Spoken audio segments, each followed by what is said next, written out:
All right, y'all. Welcome to Beyond Review Apps. My name's Zach. This is Colin. We're from SeatGeek, and we're going to be talking about how we built a tool called Ephie using Argo CD to orchestrate full-stack ephemeral environments at our organization. To start with some quick introductions, my name is Zach Hammer. I'm an engineering manager on the developer experience team. Developer experience is part of our kind of broader platform team at SeatGeek. I enjoy music, and one fun fact is that I clearly have not taken a professional headshot in quite a bit. This is me walking across the overpass to the US Open from the train, using some tickets that I was able to get from SeatGeek with our ticket perk. And I'm Colin Odell. I'm a lead software engineer, also on the developer experience team. Like playing ice hockey on the weekends. Fun fact about me, I also have not taken a professional headshot in a while. This is my wedding photo. I paid someone $10 to remove the boutonniere, but it worked out. Cool. Our talk today is going to kind of cover three broad categories. First, I'm going to talk about the trouble with a shared staging environment, both how we saw it at SeatGeek and how we see it in kind of organizations in general. After that, Colin is going to talk about kind of the bolts of Ephie and how we actually built it using Argo CD and other CNCF native technologies.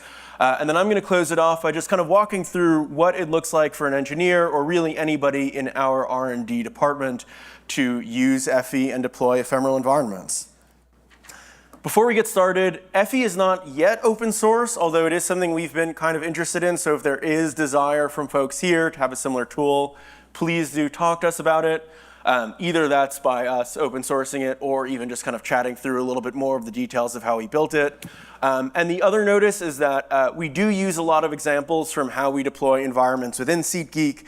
Just to note, those examples are sanitized and some of the system names are changed just to keep what's internal, but still be able to show you how this tool works. Cool. So let's start with the trouble with staging. And specifically, what I want to talk about is what happens within an R&D organization, within an engineering team, when it's actually the test environment or the staging environment that becomes the bottleneck to productivity. So here we have a very, very simplified version of a staging environment drawn out. In this example, we have three systems: the ticket system, the user system, and the catalog system.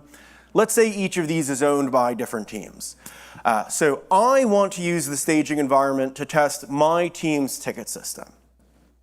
What do? I deploy a possibly faulty version of the ticket system to the environment. And what's very important for me to be able to use this staging environment is that it's important to me that the user system and the catalog system are both running so that this kind of complex behavior can occur. And also what's important is that they're healthy and kind of prod-like, right? Because for me to be able to say, oh, there's something wrong in the change I deployed, I need to be able to isolate whatever error is happening to the changes I've deployed, not to possibly faulty versions of other systems in our environment.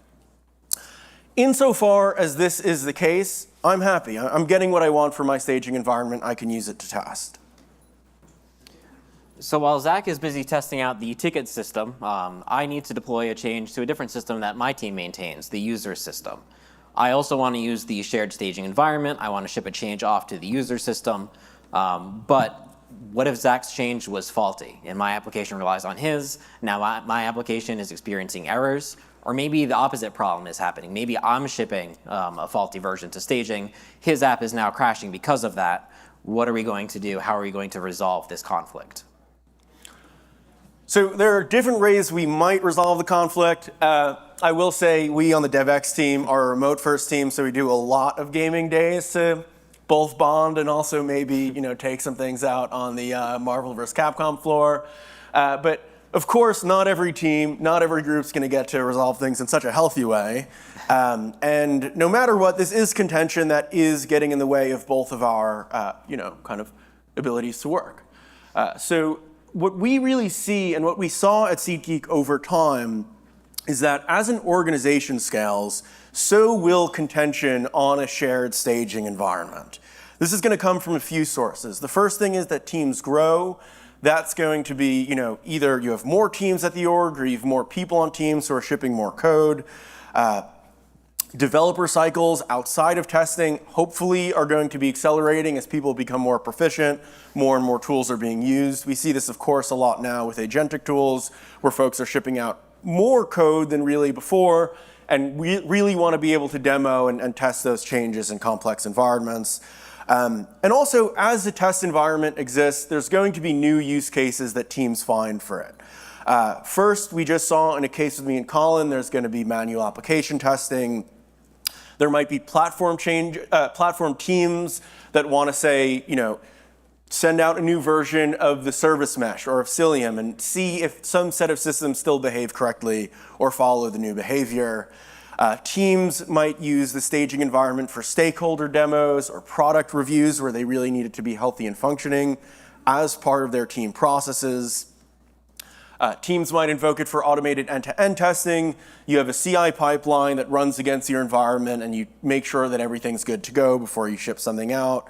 And you might have teams that want to use it for performance testing. All of these are different kind of vectors that are going to scale, that are going to lead you to a point where there's just kind of endless and constant contention on the staging environment, which we already saw. Every use case also introduces the risk to degrade it for other people who are using that environment. Now, the first question is, what about review apps? On the right, we've drawn out a review app. They're kind of the traditional solution to this. And what that looks like is we have our staging environment, and one of those applications, from the perspective of a team, can be deployed multiple versions to. So here we have the ticket system and the user system, but we have 3 different deployments of the ticket system. We have the base staging deployment. We have the Delta 1 version, which maybe Colin's working on. And then we have the Delta 2 version, which I'm working on. Each of these have their own ingresses that we can use to test. But outside of this one change itself, that application is going to be calling out to like the main staging versions of applications. I'm sure a lot of folks have seen this. You could call it review apps, preview deployments, et cetera. Now, what are the challenges here? The first thing is that review apps don't really intuitively account for testing changes across multiple systems. This is usually one system you want to test different variations of. The second is that review apps often don't support isolating event-based systems and behavior. It's a lot easier to isolate some ingress into the system over HTTP than it is to isolate like an entire RabbitMQ broker or Kafka queue or something like that. And the last thing is, if your front-end applications are in different repositories or systems than your backends, especially if there's kind of a path of applications that you need to get from a backend change to the front end, insofar as you want to test those in sync with each other, that's going to be difficult because, again, it's not just one application to test. And I am seeing head nods here, and it's good to see that these are challenges that other folks have seen. What we saw very specifically at SeatGeek is that when these single application review apps that we did have available didn't work, what would happen was that teams would either off-ramp to the main staging environment, which means, again, they're competing with others, they're invoking their video game battles, they're degrading staging health, and quite seriously degrading development cycles in other teams and slowing people down. Or they'd get so frustrated that they would just entirely skip testing or QA. And that's where you're going to introduce risk. And what we really saw is over time, people just weren't really feeling confident deploying changes because they didn't feel confident testing them. And these are ones that are like, they're not going to be the easiest thing to unit test if it's something where you actually want to test like complex behavior between multiple systems. And those are the changes that you actually want people to feel most confident about because those are big features, those are big fixes, those are big changes. What we wanted to do was to build a solution that would allow all of our teams to test complex behavior simultaneously while keeping staging healthy, keeping this whole system going. And that is what led us to build a tool called Ephie. Ephie is short for Ephemeral. And with that, let me hand it off to Colin to talk about what it meant to build Ephie and how we did it. All right, thanks, Zach. So we'll dive deep into how we architected Ephie and how we used Argo CD as one of the foundational building blocks for that. Before I get into the weeds here, I do want to start with requirements, as any good project does. The goals we really set for ourselves were, number one, we wanted the ability to deploy multiple applications in isolation. So if we needed to make changes to 2, 3, 4 different apps, we wanted the ability to deploy those as a unit to an ephemeral environment. But we also didn't want them to be totally isolated. Maybe they needed to talk to a fifth service or a database somewhere else, and we didn't want that isolation because we didn't particularly care what version that service is running. So that's why we wanted to have semi-isolation for what I'll call constellations of apps. Second of all, we wanted to make sure that our staging environment would remain stable. So even if we were to deploy, dozens or hundreds of these, what we call Ephies, we wanted to make sure that we weren't slamming staging too hard. We weren't, sacrificing the stability of staging for this new solution. We wanted to make sure that staging was as robust as it could possibly be. Third, we wanted to add support for ephemeral resources, so not just different versions of applications that we wanted to test, but if someone wanted like an ephemeral copy of Postgres or their own dedicated Rabbit broker, we wanted the ability for them to specify that as well and deploy this as part of that constellation. Finally, we wanted to deliver an exceptional developer experience. We wanted to make this as easy for developers to use as possible without them having to know the inner workings of our platform, of our clusters. We wanted them to be able to use this from day one. We also wanted to make sure that we designed this with extensibility in mind so that as new and novel use cases came up, we could easily support this with the pattern that we laid out. So here's an example of what one of those constellations looks like. So here we have the front-end web application that talks to a back-end API. It has its own database. And then maybe the back-end API talks to the map service over a Rabbit broker, and it talks to tickets over HTTP. And let's say that we wanted to deploy a change that affected both the front-end web and the back-end map service. And so this is kind of what we want to deploy out to our ephemeral environment, to our Ephie. We wanted to deploy front-end web using this branch. We want to deploy maps using this branch.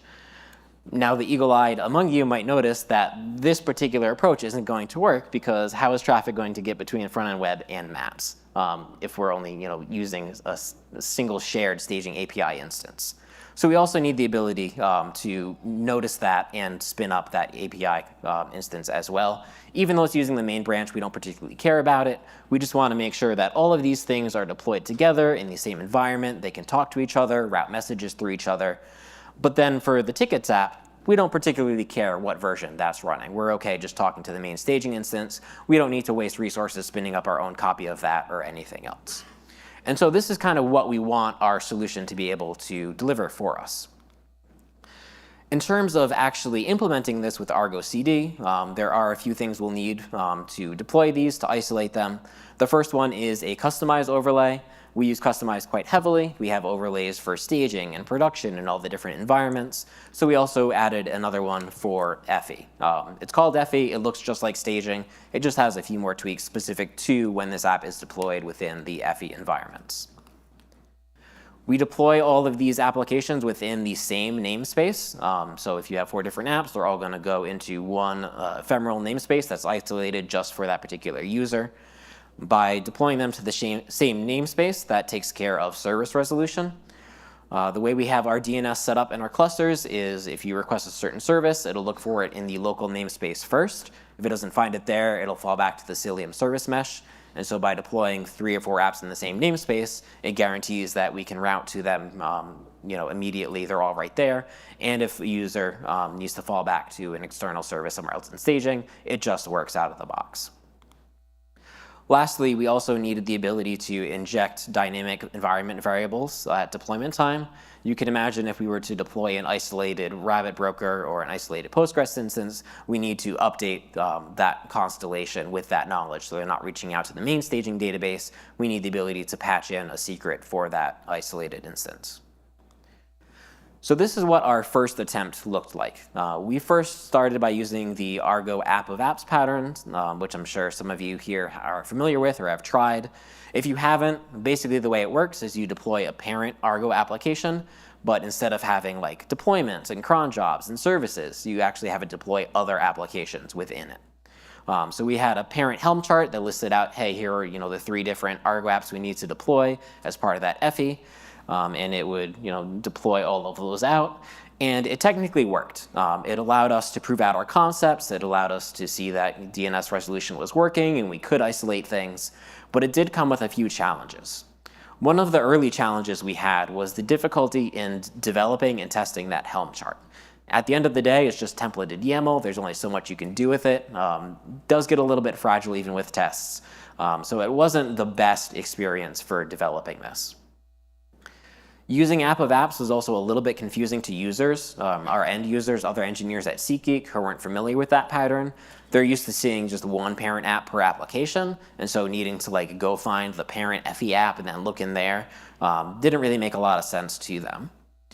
There were also some other limited capabilities because just the way Argo deploys the child applications, yes, they deploy out just fine, but there are limited opportunities for us to hook into that process to do certain pre-processing steps or kick off other things while that's happening.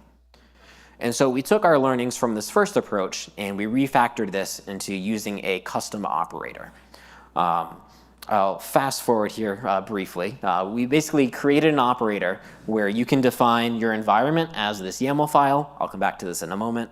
But instead of defining a parent application with all the child apps, you deploy just a YAML spec with the apps that you need. This process ended up being a lot more extensible because we now have full control over how all of those child apps get deployed. It gives us those missing entry points into the lifecycle so we can customize those. And we built ours off of Reddit's Achilles SDK. If you were here last year, you might have learned about that. Really nice library, definitely recommend checking that out. But let's take a closer look at this YAML manifest. So here's an example YAML manifest. It's using our custom Ephie environment CRD.